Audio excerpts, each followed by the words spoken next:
رضی اللہ عنہا اگر مجھے لیلۃ القدر مل جائے، میں اس لیلۃ القدر کے جملے پہ کھڑے ہو کر میں گزارش کروں گا، میں خاص طور سے ہمارے نوجوان ساتھیوں سے میں گزارش کر میں اپنی تقریر کو آگے لے کر جانا مناسب سمجھتا ہوں۔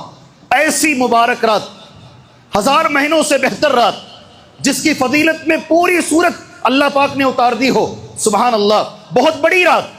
میں آپ سے گزارش کرتا ہوں، کئی نوجوانوں کو دیکھا جاتا ہے سڑکوں پر، خاص طور سے بڑے بڑے شہروں میں ویلنگ کر رہے ہیں، گاڑیاں بھگا رہے ہیں، بیکار فضول سڑکوں پر گھوم رہے ہیں۔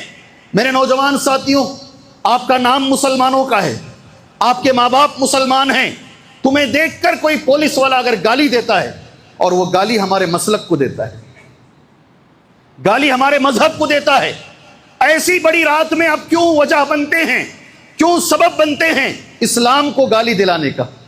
اور تمہارے اندر جذبہ ہے، اگر کوئی بول دیا اسلام کے خلاف، سر کٹا دیں گے، جا کر کھڑے ہو جاتے نا زنگ لگی ہوئی تلواروں کو لے کر۔ تم بدنامی کا ذریعہ بن رہے ہو، تم اسلام کی بدنامی کا ذریعہ بن رہے ہو۔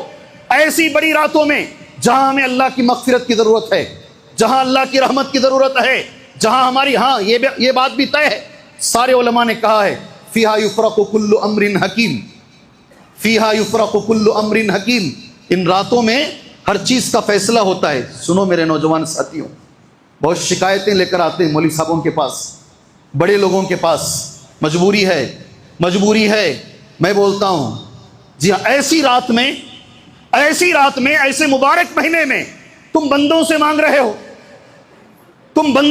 رہے ہو، ارے جس سے مانگنا ہے اس سے مانگو، پھر دیکھو اگلے سال تک تمہاری حالت کیا ہوگی انشاءاللہ۔ لکھ کے رکھ لو میری بات، یہ میری بات طے شدہ ہے، لکھ کے رکھ لو۔ ایک بار میں حرم سے باہر نکل رہا ہوں، میرے ساتھ میرے ساتھی بھی ہیں، مکہ مکرمہ میں کچھ مانگنے والے سامنے آئے، میرے ساتھی نے بڑا اچھا کہا، سبحان اللہ، یہاں مانگنے کے بجائے اندر جا کر مانگو، جی یہاں مانگنے کے بجائے اندر جا کر مانگو، یہ مہینہ وہاں مانگنے کا ہے اللہ پاک سے، اور مجھے اور آپ کو ضرورت ہے۔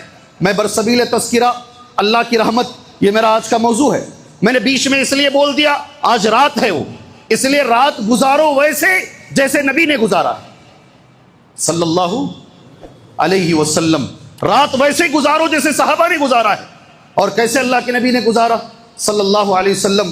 من قام لیلۃ القدر، جو لیلۃ القدر کو گزارے گا، کیسے؟ قیام کی حالت میں، کس حالت میں؟ کھڑے ہو کر۔